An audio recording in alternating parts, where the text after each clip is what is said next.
क्यों जरूरी है श्राद्ध? ब्रह्म पुराण के अनुसार श्राद्ध न करने से पितृगणों को दुख तो होता ही है, साथ में श्राद्ध न करने वालों को भी कष्टों का सामना करना पड़ता है।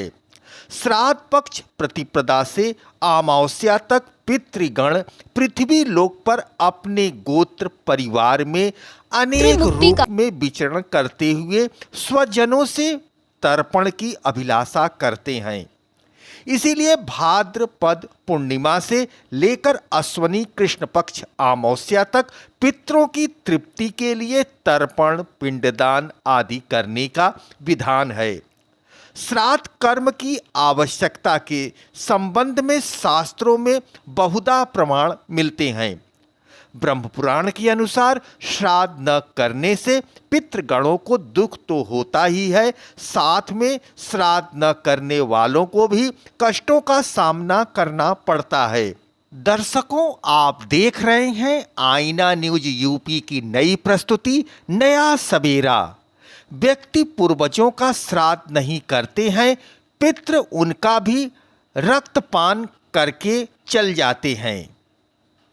साथ ही श्राद्ध भाग न पाने पर पितृ श्राप देकर वापस अपने लोक चले जाते हैं।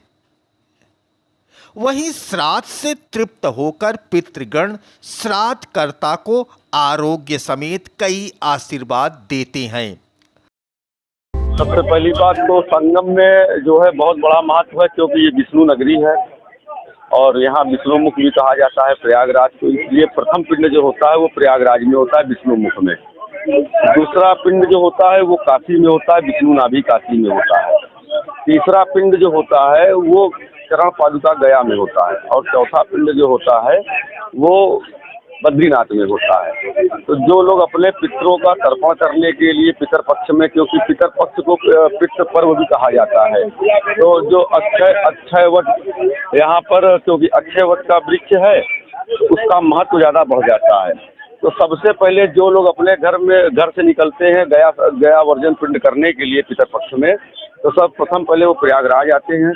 प्रयागराज में आके विष्णु मुख में करते हैं। द्वितीय पिंड जो होता है वो काशी में होता है, विष्णु नाभि काशी में होता है। तृतीय पिंड जो होता है वो गया में होता है। और उसके बाद जब भी अवसर लगता है तो लोग जाके बद्रीनाथ केदारनाथ में भी पिंड करते हैं। जब आप 4 जगह पिंड करेंगे तब आपके पितरों की आत्मा को शांति मिलेगी, मोक्ष मिलेगा। विष्णु मुख प्रयाग, विष्णु नाभि काशी, विष्णु चरण गया, ब्रह्म कपाली बद्रीनाथ, ये हमारे शास्त्रों में वर्णित। विज्ञान और कर्तव्य का संगम। श्राद्ध की परंपरा विज्ञान, श्रद्धा एवं मनोविज्ञान का अद्भुत संगम है। यह परंपरा हमें याद दिलाती है कि हम अकेले नहीं हैं। श्राद्ध एक ऐसा वैदिक उपक्रम है जो आत्मा, श्रद्धा, विज्ञान के राज्यपाल रहते हुए उन्हें तेलंगाना के राज्यपाल हमें याद दिलाता है कि राज्यपाल का अतिरिक्त कार्यभार भी हमारे गया था। इसके बाद 1 जुलाई 2024 में वे महाराष्ट्र के राज्यपाल बने।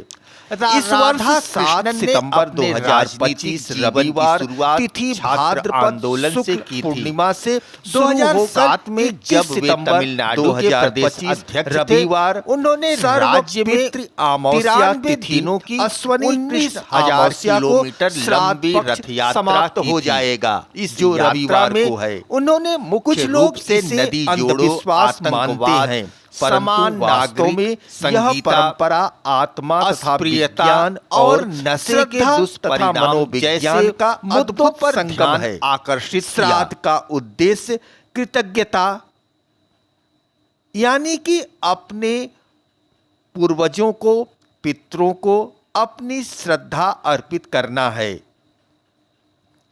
मानव मस्तिष्क में कृतज्ञता का अभ्यास मानसिक संतुलन और भावनात्मक स्थितियां को बढ़ाता है। पितरों को स्मरण करना हमें यह एहसास कराता है कि हमारा अस्तित्व उनके बिना संभव नहीं था। यह परिवार और परंपरा के प्रति सम्मान को बढ़ाता है। जहाँ पूर्वजों का सम्मान होता है वहाँ न मृत्यु का भय रहता है, न विस्मृति की पीड़ा का। पूरे परिवार का एक एकत्र होना, मिलकर भोजन बनाना और ब्राह्मणों को भोजन कराना सामाजिक एकता और सामूहिक चेतना का प्रतीक है। इससे परिवार में संस्कारों का संचरण होता है। श्राद्ध एक विशेष दिन और विधि से जुड़ा होता है। मानसिक रूप से यह मृत्यु के सत्य को स्वीकारने और पूर्वजों से मानसिक संबंध बनाए रखने का अवसर भी देता है। भारतीय धर्म में शास्त्रों का अत्यंत महत्वपूर्ण स्थान है। यह शास्त्र वेद, उपनिषद, पुराण, महाभारत, रामायण, स्मृति और दर्शन शास्त्रों के रूप में जीवन के हर पहलू का मार्गदर्शन करते हैं। यह शास्त्र धार्मिक अनुष्ठानों के साथ साथ नैतिकता, कर्म, धर्म, मोक्ष और जीवन मूल्यों की भी व्याख्या करते हैं और इन्हीं शास्त्रों में श्राद्ध का महत्व बताया गया है। पितरों को यज्ञ, दान या तपस्या से उतनी संतुष्टि नहीं मिलती जितनी कि पुत्र द्वारा श्राद्ध से मिलती है।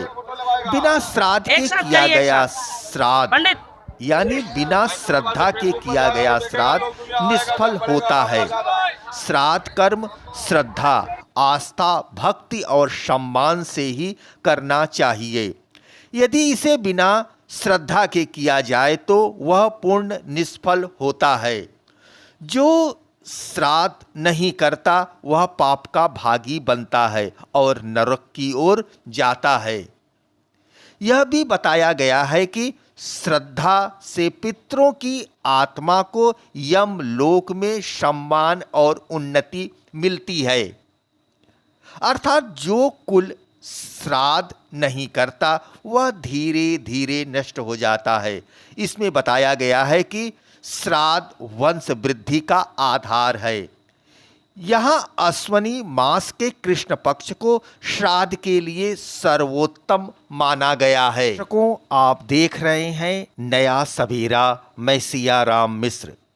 श्रद्धा परम सूक्ष्म धर्म है।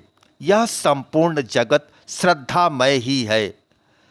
श्रद्धा के बिना किया गया कार्य सफल नहीं होता। इसलिए मानव को श्रद्धा संपन्न होना चाहिए। देवताओं को पूजने वाले देवलोकों को, पितरों को पूजने वाले पितृलोकों को, भूतों को पूजने वाले प्रेत लोकों को और मेरा पूजन करने वाले मुझको ही प्राप्त होते हैं। ब्रह्मांड में अन्य पितृलोक भी मेरे ही अंशभूत हैं। अतः मैं भी सभी प्राणियों का पाप हरण करने वाला पितृ हूँ। वेदों के अनुसार स्वयं नारायण ही पितृ हैं। वास्तव में श्राद्ध करके हम परोक्ष रूप से नारायण की ही पूजा करते हैं। पितरों के नाम तथा गोत्र ही उनके लिए दिए गए हव्य, कव्य आदि पदार्थों को उन तक ले जाने का माध्यम बनते हैं। पितृदोष क्या है? पितृदोष तब होता है जब पूर्वजों की आत्मा असंतुष्ट या अशांत होती है। यह दोष पितरों के अधूरे कर्म, अपूर्ण श्राद्ध या किसी पूर्व जन्म के पाप के कारण होता है। यदि किसी जातक की जन्म कुंडली में पितृदोष हो तो जीवन में विघ्न बाधाएं आती ही रहती हैं। दरअसल पितृदोष पूर्वजों में किए गए पाप कर्मों का फल अथवा पितरों के पाप के दंड को भोगता है। ज्योतिष शास्त्र के अनुसार कुंडली में सूर्य, गुरु, चंद्रमा, मंगल, शुक्र, बुध, शनि आदि की युक्ति जब राहु के साथ बनती है, अर्थात राहु के साथ अन्य ग्रहों की युक्ति बनती है तो पितृदोष होता है। कोई अपने माता पिता दोनों नहीं है, उस माता पिता को जो है तर्पण अगर पिंडदान करने के लिए, कोई पिता है उसके पिता नहीं है तो उसके लिए यहाँ पे आके दिए।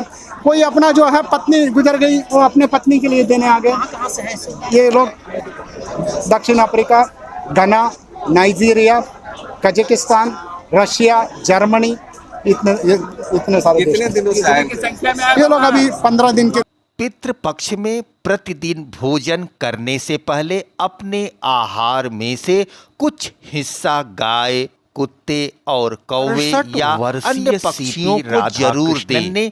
मंगलवार को पहले राष्ट्रपति पद के लिए हुए चुनाव में संयुक्त सुरक्षित के उम्मीदवार मंदिर में लगाए 152 पेड़ लगाने से पहले संकल्प लें। मैं यह पौधा अपने पूर्वजों के लिए 21 जुलाई को अचानक अनजाने में मेरे द्वारा परिवार कराना अन्य जरूरी हो गया था। गलतियों की उपराष्ट्रपति चुने जाने के बाद लगा रहा हूँ। राधा कृष्णन ने गुरुवार को महाराष्ट्र के राज्यपाल का पद छोड़ करना चाहता हूँ। राष्ट्रपति कार्यालय पूरे वर्ष जारी एक बयान में सेवा कहा गया है कि तथा प्रत्येक महीने ने गुजरात के राज्यपाल आचार्य देवव्रत को महाराष्ट्र के 16 दिनों तक का घर में प्रतिदिन प्रभार सौंपा है। गीता के राष्ट्रपति भारत के संसद के उच्च सदन राज्यसभा के सभापति होते हैं। रोजाना वह राज्यसभा की बैठकों का संचालन करते हैं, सदन में अनुशासन और मर्यादा बनाए रखते हैं। दीपक वह सदन के कामकाज को सुचारू रूप से मिलाकर जलाएं तथा प्रार्थना करें कि पितृ मुझे और मेरे परिवार को पितृदोष से मुक्त करें। श्राद्ध के दौरान किसी बालक या जरूरतमंद को भोजन कराएं अथवा भोजन दान भी करें। भोजन देने से पहले संकल्प करें कि मैं यह भोजन अपने पितरों को समर्पित करता हूं। आपका आशीर्वाद और मार्गदर्शन प्राप्त हो। दर्शकों, आप देख रहे हैं नया सवेरा।